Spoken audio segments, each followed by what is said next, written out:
Hello students, पिछली video में हमने क्या देखा था, सामान्य द्रव्यमान को देखा था। तो सामान्य द्रव्यमान क्या है, दो जो निकाय है या सॉरी दो जो कण है उनका जो एक सम्मिलित निकाय होता है, उस सम्मिलित निकाय का क्या एक जो द्रव्यमान होता है, सम्मिलित द्रव्यमान, उसको अपन क्या बोलते हैं, सामान्य द्रव्यमान बोलते हैं।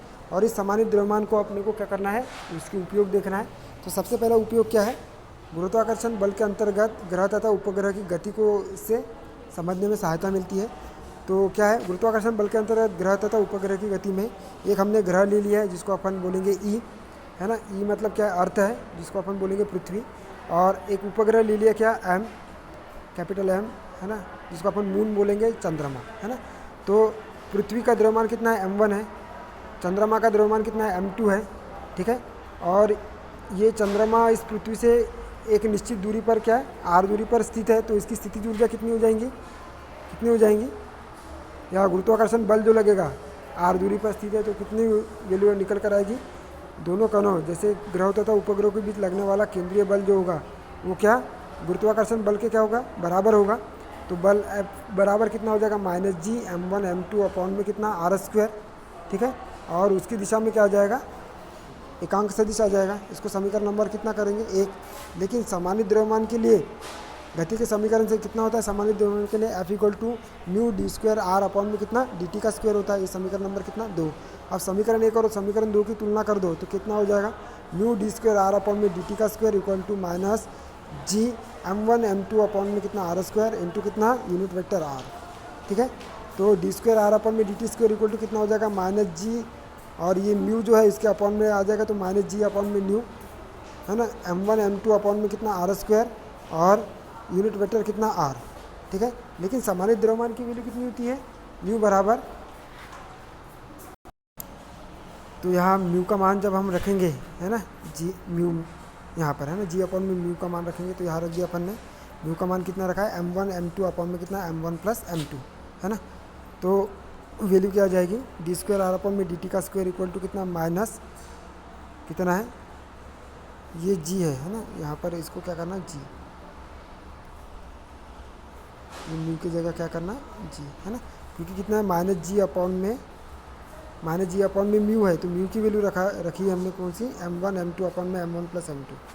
ठीक है ना। तो d² r अपॉन में dt का स्क्वायर इक्वल टू कितना हो जाएगा, -G, है ना, ये m1 प्लस m2 जो है वो ऊपर जाएगा, है ना, और ये m1 m2 से ये वाला m1 m2 क्या हो जाएगा, कैंसिल हो जाएगा। तो ऊपर क्या बचेगा, केवल m1 m2 बचेगा, मतलब ये इससे कैंसिल हो जाएगा, m1 m2 बचेगा और ये r² जैसा और ये यूनिट वेक्टर r, है ना। तो d² r अपॉन में dt स्क्वायर इक्वल टू कितना हो जाएगा, -G इंटू कितना है, m1 प्लस m2,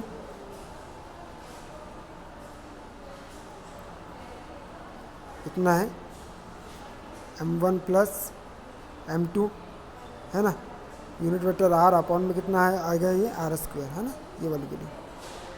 ठीक है। तो ये वैल्यू निकल कर आ गई अपने क्या, गुरुत्वाकर्षण बल के अंतर्गत ग्रह तथा उपग्रह की गति का ये त्वरण निकल कर आ गया, है ना। ठीक है। तो d² r अपॉन में dt का स्क्वायर, इसको जब इधर लेकर आ जाएंगे तो वो माइनस किस में आ जाएगा, प्लस के रूप में आ जाएगा। तो वो समीकरण निकल कर आ जाएगा कितना, d² r अपॉन में dt का square plus g m1 plus m2 bracket में लिखना है उसको, है ना, अपॉन में r² यूनिट वेक्टर r बराबर कितना आ जाएगा, 0, क्योंकि ये बराबर के इधर आ गया तो ये प्लस में आ जाएगा, है ना, और उधर कितना बचेगा, 0 बचेगा। ठीक है। अब ये तो निकल कर आ गया अपना क्या, गुरुत्वाकर्षण बल के अंतर्गत ग्रह तथा उपग्रह की गति में उसका त्वरण निकल कर आ गया। अब क्या निकालेंगे अपन, सेकंड क्वेश्चन कौन सा है, हाइड्रोजन परमाणु का सामान्य द्रव्यमान निकालना है। क्या निकालना है, हाइड्रोजन परमाणु का सामान्य द्रव्यमान। ठीक है। तो यहाँ पर ये हमारा क्या है, हाइड्रोजन परमाणु है, उसका सामान्य द्रव्यमान है। तो हाइड्रोजन परमाणु में क्या होते हैं, हाइड्रोजन परमाणु में me द्रव्यमान का क्या होता है, एक इलेक्ट्रॉन होता है ना, क्या करता है, mp द्रव्यमान के प्रोटॉन के चारों ओर क्या होता है, घूमता है ना। ठीक है। तो मतलब इलेक्ट्रॉन जो होता है जिसका द्रव्यमान me है, वह प्रोटॉन मतलब नाभिक के चारों ओर क्या करता है, चक्कर लगाता है। एक ही इलेक्ट्रॉन रहता है जो नाभिक के चारों ओर क्या करता है, चक्कर लगाता है। तो H2 का सामान्य द्रव्यमान कितना होगा, म्यू बराबर, पहले किसका, प्रोटॉन का द्रव्यमान mp, फिर क्या, इलेक्ट्रॉन का द्रव्यमान me अपॉन में कितना होता है, mp प्लस me, क्योंकि ये म्यू इक्वल टू कितना होता है, हमको पता है म्यू इक्वल टू होता है m1 m2 अपॉन में m1 प्लस कितना होता है m2, है ना। जहाँ m1 उसका द्रव्यमान है तो पहला अपन ने प्रोटॉन का द्रव्यमान लिख दिया, फिर इलेक्ट्रॉन का द्रव्यमान लिखा,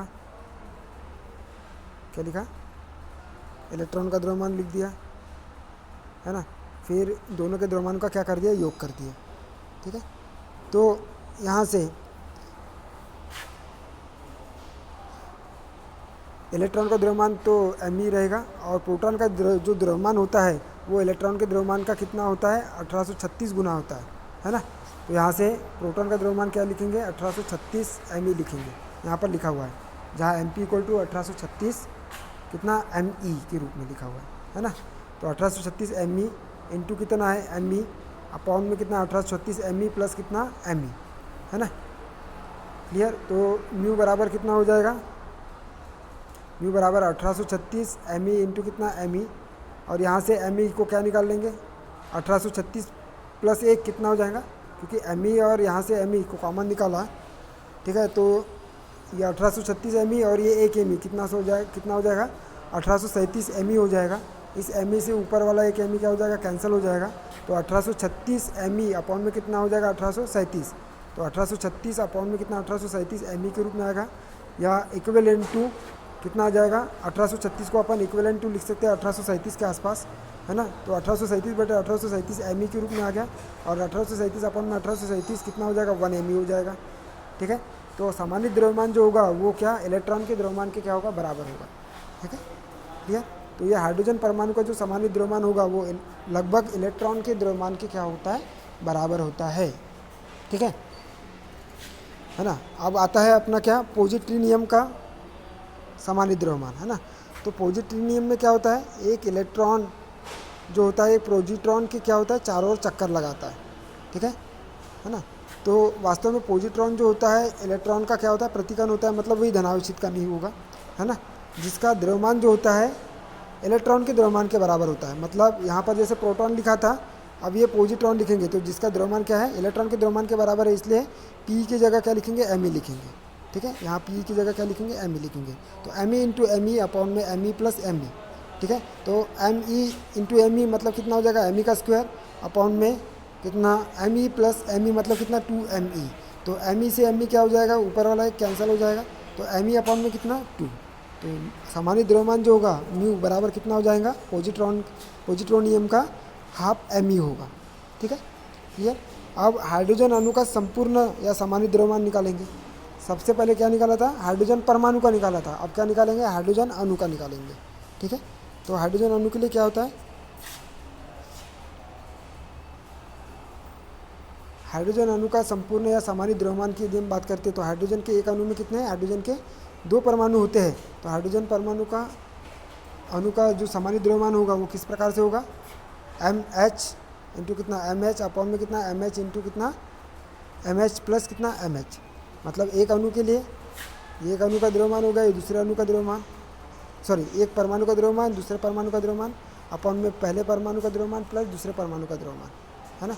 तो MH इंटू MH कितना होगा, MH का स्क्वायर अपॉन में कितना MH plus MH equal to कितना हो जाएगा 2MH।